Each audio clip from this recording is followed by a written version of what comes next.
की सबसे बड़ी खबर से जो है नेपाल से। त्रासदी के भयावह मंजर, आपदा का खौफनाक रूप। नेपाल और तिब्बत में आई भीषण बाढ़ और भूस्खलन से आपदा के दृश्य विचलित करने वाले हैं। लेकिन अब नेपाल तिब्बत सीमा के पास बनी एक और झील के फटने की खबरें आ रही हैं। चीन ने 24 घंटे पहले ही झील के फटने की आशंका भी जाहिर की थी और अब खबरें हैं कि झील में पानी का स्तर बढ़ रहा है और झील लगातार ओवरफ्लो हो रही है।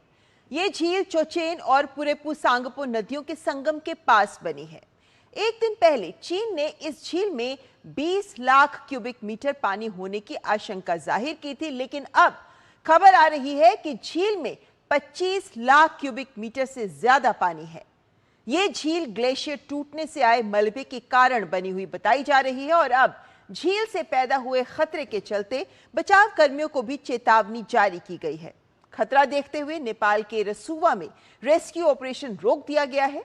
भोटेकोशी और त्रिशूली नदी के आसपास के इलाके भी खाली कराए जा रहे हैं। नारायणी नदी के करीब से भी लोगों को हटाए जाने की खबरें हैं। लोगों को तत्काल सुरक्षित स्थानों पर ले जाने के लिए कहा गया है। चीन ने भी तिब्बत में रेस्क्यू ऑपरेशन रोक दिया है और इलाके में लेवल 4 का अलर्ट जारी किया है। तिब्बत में बचाव दल को तत्काल पीछे लौटने के लिए कहा गया है और यह भी बताया जा रहा है कि तिब्बत और नेपाल की सीमा पर लगातार मौसम भी खराब है और आशंका जताई जा रही है कि झील में 30 लाख क्यूबिक मीटर से अधिक पानी हो सकता है। एक्सपर्ट मान रहे हैं कि अगले 3 दिन नेपाल और तिब्बत पर खतरा मंडराता रहेगा। इस आपदा में अब तक 579 लोगों की मौत की पुष्टि हो चुकी है। 1500 से अधिक लोग अब भी लापता बताए जा रहे हैं और लापता लोगों में करीब 320 भारतीय भी शामिल हैं। 100 विदेशों में रहने वाले भारतीय भी हैं जिनसे कोई संपर्क नहीं हो पा रहा। 96 भारतीय नागरिक चीन से नेपाल की तरफ आ चुके हैं और ये सभी लोग सुरक्षित हैं। इनके बारे में ज्यों हमारे पास सूचना मिलेगी आपसे हम साझा करेंगे। लापता लोगों का जो लिस्ट है वो अभी 320 का है, लेकिन ये मान के चलिए चूँकि स्थिति हर घड़ी बदल रही है, इसमें कुछ ऊपर नीचे भी हो सकता है। इसके अलावा 100 ऐसे लोग हैं करीबन जो भारतीय मूल के लोग हैं, उनसे भी हमारा संपर्क नहीं हो पा रहा है।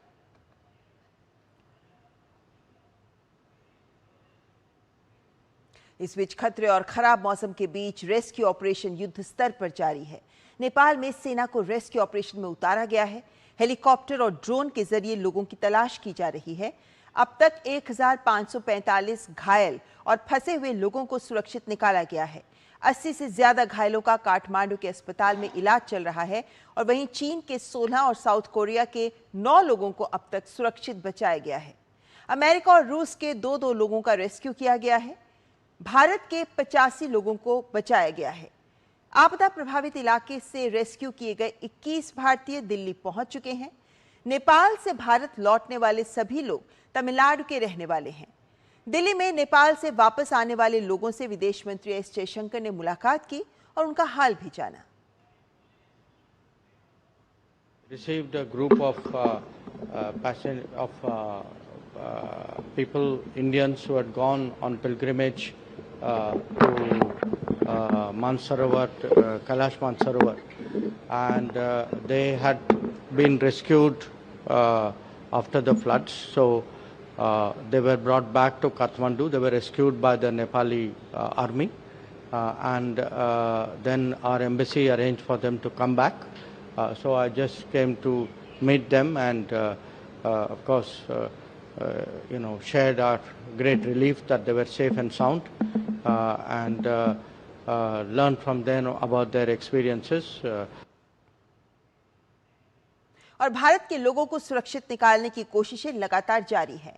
भारत के अधिकारी नेपाल और चीन में अधिकारियों के लगातार संपर्क में हैं। नेपाल में त्रिपोली वन पावर प्रोजेक्ट में काम करने वाले 63 भारतीयों को रेस्क्यू किया गया है। तिब्बत में फंसे 96 भारतीय बॉर्डर पार कर नेपाल पहुंच चुके हैं। अब भी तिब्बत में 400 भारतीय नागरिक फंसे हुए हैं। तिब्बत ऑटोनोमस रीजन जो है उस तरफ 400 के लगभग में भारतीय नागरिक वहाँ पर जिससे हम संपर्क कर पाए हैं और ये सभी लोग सुरक्षित हैं।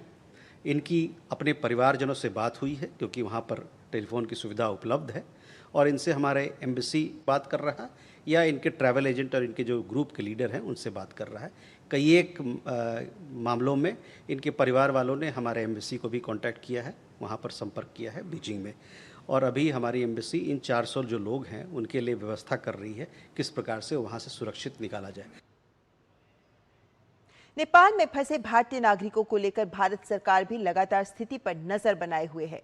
विदेश मंत्री डॉक्टर एस जयशंकर ने नेपाल में चल रहे राहत और बचाव अभियान की समीक्षा के लिए एक उच्च स्तरीय बैठक की। काठमांडू और बीजिंग स्थित भारतीय दूतावासों ने भारतीय नागरिकों की स्थिति को लेकर अपडेट दिया है। भारत सरकार ने नेपाल में फंसे नागरिकों की सुरक्षा को सर्वोच्च प्राथमिकता दी है और पड़ोसी देश के लिए अतिरिक्त राहत सामग्री भेजने की तैयारी भी की जा रही है। नेपाल के अनुरोध पर एक टनल रेस्क्यू टीम को भेजने की तैयारी भी की जा रही है। इसी के साथ एक मेडिकल टीम भी नेपाल भेजी जा रही है। भारत ने कनेक्टिविटी बहाल करने के लिए बेली ब्रिज और तकनीकी टीमों की भी पेशकश नेपाल से की है। I've already addressed the issue of NDRF. We have made that offer, and now we await response from the Nepali side. In terms of the death toll, we still await some clarity on this as far as Indian nationals are concerned. They are missing at this point in time.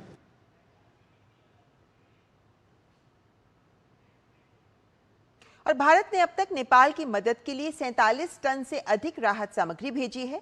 इसके अलावा वायुसेना के विमान से और राहत सामग्री भी भेजी जा रही है। भारत ने नेपाल सरकार को एनडीआरएफ की टीमों और उनके आवश्यक उपकरणों को भेजने की भी विशेष पेशकश की है। ये टीमें जारी तलाशी और बचाव अभियान में मदद करने के साथ साथ इस त्रासदी से प्रभावित लोगों तक राहत सहायता पहुंचाने में सहयोग कर सकती हैं।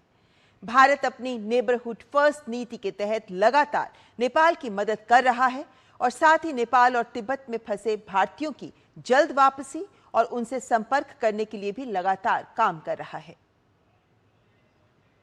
मेरे पीछे आप जो मंजर देख रहे हैं वो ढूंगे बाजार में आई भयानक बाढ़ के बाद की तबाही है। घर और दुकानें आज भी मिट्टी और मलबे के नीचे दबी हुई है। सुरक्षा बलों के जवान और स्थानीय लोग मलबा हटाने के लिए लगातार काम कर रहे हैं। प्रभावित परिवारों के लिए अब चुनौती न सिर्फ अपने घर को दोबारा बनाने की है, बल्कि अपनी जिंदगी को भी फिर से पटरी पर लाना है। कैमरा पर्सन विनोद ओझा के साथ मैं तापस भट्टाचार्य, दूरदर्शन समाचार, नुवाकोट, नेपाल। इस नेपाल की आपदा के लिए जो भी बात की जा रही है उसमें अभी सबका फोकस यहां तो है कि इसके पीछे कारण क्या रहे और किस तरीके से राहत और बचाव कार्य को अंजाम दिया जाए, क्योंकि यही अभी प्राथमिकता भी है। लेकिन अगर हमें इस नेपाल में आए प्रलय को समझना है तो इस पूरे क्षेत्र में क्या कारण है जिनकी वजह से ये हुआ जो हुआ सामने, जिसके लिए कुछ कारण बताए जा रहे हैं। इन्हें समझने के लिए आपको इस हिंदू कुश हिमालय क्षेत्र जो पूरा है इसको भी समझना होगा। दरअसल ये पूरा क्षेत्र है जो अफगानिस्तान से लेकर भारत, नेपाल, भूटान, बांग्लादेश, म्यांमार से लेकर चीन तक फैला हुआ है ये पूरा क्षेत्र। और ये जो हिंदू कुश हिमालय क्षेत्र कहा जाता है यही वो क्षेत्र है जहां पर वो कारण भी हैं जिनको आपके सामने हम आंकड़ों के लिहाज से भी रखेंगे, जो ये समझने में हमको सहायता करेंगे कि इसकी गंभीरता पूरी समस्या की कितनी अधिक है। आगे आते हैं और बात करते हैं कि ये जो हिंदू कुश हिमालय क्षेत्र है यहां सबसे बड़ी चुनौती क्या है। दरअसल इस क्षेत्र की सबसे बड़ी चुनौती है बढ़ता हुआ तापमान और ग्लेशियरों का संकट। ये दो बड़े कारक हैं जिनकी वजह से वो हुआ जो हम नेपाल में देख रहे हैं, क्योंकि पीछे बड़े कारण यही बन रहे हैं। इसी को आगे बढ़ते हैं तो आपके सामने रखते हैं कुछ आंकड़ों के लिहाज से कि आंकड़े क्या कहते हैं, तस्वीर कितनी बदली है पिछले 100 सालों में या कुछ और सालों में। दरअसल ICIMOD की एक रिपोर्ट है जो ये बताती है कि 1920 से 2020 यानी 100 सालों में ग्लेशियरों के क्षेत्रफल में, यानी जितने वहां ग्लेशियर्स हैं वहां पर 12% की कमी है। ये ग्लेशियर हमें समझना होगा कि जो बर्फ होती है, जिनके ग्लेशियर बने होते हैं, यही बर्फ है जो हमारे लिए नदियां बनाती है और वक्त के साथ साथ पिघलते ना होने की वजह से, आसानी से नहीं पिघलते, इसी वजह से वो नदियां हमारी बनी रहती हैं और बाढ़ नहीं आती है। लेकिन अगर विश्व में तापमान बढ़ रहा है जो अगर 1.5 डिग्री सेल्सियस तक बढ़ता है तो ये जो हिंदू कुश क्षेत्र है यहाँ की चुनौती यह है कि यहाँ पर जो तापमान है वो जितना विश्व में बढ़ रहा है उससे भी 0.3 सेल्सियस अधिक बढ़ता है, यानी ये जल्दी गर्म होता है क्षेत्र। अगर कम उत्सर्जन है यानी मीडियम लेवल तक की है तो भी सदी के अंत तक 2.5 डिग्री सेल्सियस तक तापमान यहां का कह रहे हैं बढ़ सकता है।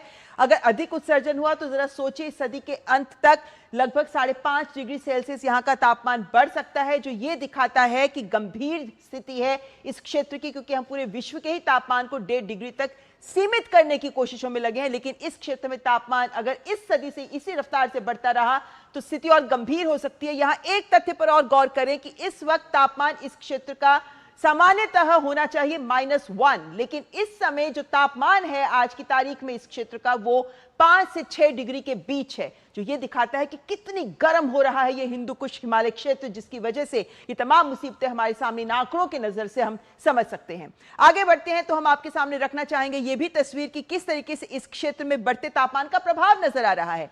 बढ़ता है तापमान तो बर्फ की जो परत होती है वो कमजोर हो जाती है, जिससे उसके टूटने का खतरा बढ़ जाता है, और इससे जो ग्लेशियर की झीलें की संख्या, क्योंकि जब बर्फ पिघलती है तो उसका पानी झीलों में एकत्रित हो जाता है, उनके आकार में भी तेजी आ रही है और उनके आंकड़े में भी तेजी आ रही है। तो ज्यादा ग्लेशियर पिघल रहे हैं, ज्यादा झीलें बन रही हैं। ग्लेशियर की झीलों का जो बढ़ता हुआ आंकड़ा है उसकी वजह से आप एक तथ्यों पर नजर डालें। 1999 से 2005 यानी 6 वर्षों में एक अध्ययन में यह पाया गया कि 8,790 ग्लेशियर की जो झीलें हैं वो यहां दर्ज की गई हैं, और इसमें 802 वर्ग किलोमीटर का पूरा क्षेत्रफल है जो इन ग्लेशियर की झीलों ने रखा। लेकिन इनमें से 203 झीलें हैं जिन्हें GLOF, ये टर्म आजकल बहुत सुन रहे होंगे, जिसका मतलब है ग्लेशियर लेक आउटबर्स्ट फ्लड का खतरा, यानी जो ग्लेशियर की लेक्स टूट जाती हैं उससे जो एकदम से क्लाउड, उसमें जो बर्स्ट होती है ग्लेशियर, उनसे एकदम से पानी का बहाव नीचे आता है और वो बाढ़ की स्थिति एकदम उत्पन्न हो जाती है। ये 6 सालों का आंकड़ा आपके सामने हम रख रहे हैं, लेकिन वहीं 2018 में यानी 13 साल के बाद जब इसको दर्ज किया गया तो देखा 25,000 से ज्यादा ग्लेशियर की झीलें बन चुकी हैं। जरा सोचिए 13 सालों में ही। और GLOF और अचानक बाढ़ का खतरा भी जाहिर है कि इससे बहुत ज्यादा बढ़ गया है। आगे आते हैं क्योंकि यहां पर नेचर की भी एक रिपोर्ट आपके सामने रखना चाहेंगे, जिसमें उन्होंने बताया कि 100 वर्षों में यानी 1900 से 2000 इन 100 वर्षों में हिमालय काराकोरम क्षेत्र में 135 GLOF की घटनाएं यानी ग्लेशियर आउटबर्स्ट की घटनाएं देखी गई। 100 सालों में 135। लेकिन इस सदी की अगर हम बात करते हैं तो 26 भी नहीं, हमें 25 साढ़े 25 वर्ष ही बोलना होगा। 25.5 वर्षों में ही 85 ऐसी घटनाएं हो चुकी हैं। तो कहां 100 सालों में 135 और कहां मात्र 25 वर्षों में ही 85 ऐसी घटनाएं हो चुकी है, यानी ग्लेशियर आउटबर्स्ट की घटनाएं लगातार बहुत तेज रफ्तार से बढ़ रही हैं। हिमालय का दरअसल आप क्षेत्र देखते हैं तो यहां 22,800 वर्ग किलोमीटर के ग्लेशियर, यहां बहुत बड़ी तादाद है ग्लेशियरों की। इसी वजह से पूरा जो हिंदू कुश हिमालय क्षेत्र है इसको सेंसिटिव जोन माना जाता है, और जो हिमालय है उनको तो नए बने पर्वत श्रृंखला माना जाता है। और यहां पर जो ग्लेशियर्स हैं, इन आंकड़ों में आप देख सकते हैं हिमालय और काराकोरम के आंकड़े आपके सामने रखे हैं कि कितना बड़ा क्षेत्र है यहां पे जहां पे ये ग्लेशियर हैं। और इस वजह से अगर ये ग्लेशियर कमजोर हो रहे हैं, अगर ये तेज रफ्तार से पिघल रहे हैं तो ज्यादा झीलें बनेगी, ज्यादा झीलों का आउटबर्स्ट होगा, ज्यादा बाढ़ के खतरे होंगे, जो हमें आंकड़ों में भी नजर आ रहे हैं, होने वाली घटनाओं में भी नजर आ रहे हैं।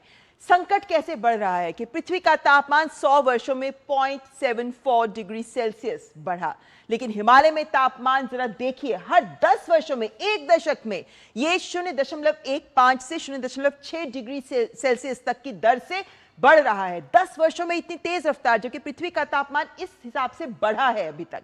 हालांकि इसमें भी हम देख रहे हैं कि अभी बहुत तेज रफ्तार से बढ़ रहा है, तो उस हिसाब से देखें तो हिमालय में तो बहुत ज्यादा जल्दी तापमान बढ़ेगा, जिसके कुछ आंकड़े आपको मैं पहले दिखा चुकी हूं।